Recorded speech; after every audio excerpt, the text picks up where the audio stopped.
Hello and welcome. I'm Saeed from StoryPlanet.net. Dive right into the essence of the most captivating books without reading them cover to cover. Whether you're on the go, at the gym, or just relaxing at home, we offer you a unique and enriching listening experience. Today, we are exploring the book 14 Talks by Age 14, a creation by Michelle Icard. 14 Talks by Age 14, 2020. Addresses the challenging issue of communicating with tweens, those between 10 and 14 years old, who are starting to distance themselves from their parents and shut down communication. This is the stage where big topics such as sexuality, money, and life decisions become increasingly significant. However, it is also the stage where engaging in conversations with your child becomes more difficult than ever. So what can parents do? It's time to adopt a new approach and engage in meaningful dialogue with your tween, rather than simply speaking to them. Before we delve into these revelations, it's interesting to note that Michelle Icard is a valued member of NBC New Learn and the parenting team on the Today Show. She is the author of Middle School Makeover and frequently contributes to publications such as The Washington Post, Christian Science Monitor, Time Magazine, and the Chicago Tribune. Michelle's comprehensive curriculum for middle school students, known as Athena's Path and Hero's Pursuit, has successfully been introduced in schools nationwide. With 7 key ideas to unveil, brace yourself for a deep dive into this captivating book. On StoryPlanet.net. To start, this text is a call to action, urging the reader to learn how to prepare their child for success. This text discusses the importance of having frequent and meaningful conversations with tweens about important topics such as independence, money, technology, criticism, impulsivity, and sex. It highlights the challenges of communicating with adolescents and provides tips on how to approach these conversations effectively. It also mentions the use of improv theater as a tool for improving communication and emphasizes the importance of providing feedback that boosts confidence. Additionally, it suggests that parents should follow the same rules around technology as their children. Key idea number 1. Learning a new language will improve communication with your tween. As children grow into tweens, their relationship with their parents changes and communication becomes more challenging. Parents need to learn a new way of communicating to connect with their tweens. Tweens desire independence and exploring the world, which can lead to frustration and surly silences. Instead of lecturing and talking at them, parents should embrace their tweens' desire for autonomy and encourage them to make their own decisions. While they may make mistakes, it is important for their growth and development. Parents should have conversations with their tweens to help them evaluate and reflect on their experiences.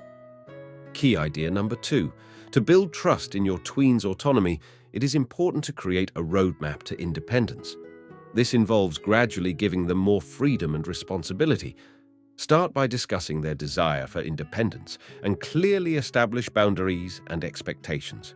Gradually increase their freedom, allowing them to make age-appropriate decisions and learn from their mistakes. Provide support and guidance along the way. This process will help earn their trust and build their confidence in their own abilities. Spending time alone in public places is a common request for tweens, but it can be scary for parents. Instead of immediately saying no, create a roadmap to independence for your child. Explain what milestones they need to reach in order to show they are ready for more autonomy. Focus on skills like memorizing phone numbers and being able to ask for help when needed. These milestones are not meant to be arbitrary tests, but steps towards the independence your tween wants. Key idea number 3. Context is crucial when discussing money. The key message is that context is key when talking about money with children.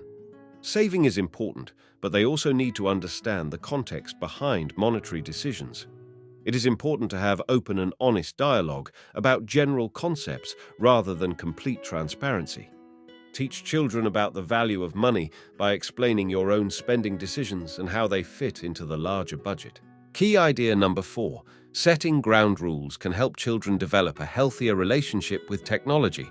Technology can be worrisome for parents, but it doesn't have to be scary.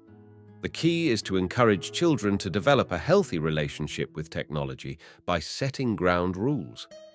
These rules should be discussed in a family meeting and apply to all household members. It's important to have an open dialogue and consider the positive and negative aspects of technology. Encourage family members, including yourself, to create a personal statement guiding their online interactions. Key idea number 5. Pay attention to how you provide criticism to help your child grow and mature.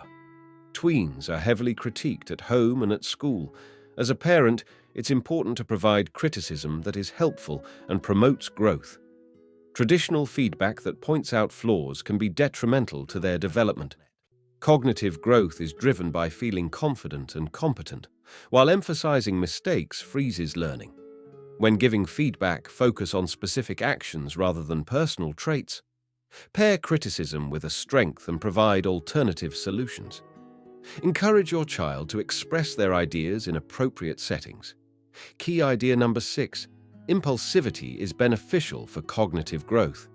Tweens are often impulsive, which can lead to frustrating and potentially dangerous behavior. However, impulsivity is a natural part of cognitive growth and can lead to increased rational thought in the long term. Sensation-seeking or searching for new experiences is crucial to development. Parents should distinguish between immediate threats to health and less serious cases of impulsivity, responding accordingly. It is important to help tweens learn from their experiences and encourage growth. Key idea number 7. Having conversations about consent early on can make future discussions about sex easier and more comfortable. In the early 90s, art schools implemented policies around sex and consent, including asking for verbal permission before kissing. Consent is now a key part of sexual education and should be introduced early. Discussing consent early helps tweens understand and set boundaries for safer sexual encounters later on. Kids have different ways of saying no, and conflict avoidance is common. Encourage straightforward no responses and remind tweens they have the right to set boundaries. Teaching consent can also be done through discussions about personal property. These strategies will help parents keep an ongoing conversation with tweens as they grow up. In conclusion, the key message of this text is that effective communication with tweens requires learning a new language and giving them more independence. It is important to have ground rules for technology, provide positive criticism, and introduce the concept of consent in a non-sexual context. Additionally, parents should prioritize their own needs and engage in activities they enjoy outside of parenting. Thank you for listening to this summary. If you enjoyed this exploration, we invite you to discover other fascinating books on storyplanet.net. Don't wait any longer. A multitude of books, stories, and knowledge await you there. See you soon on storyplanet.net.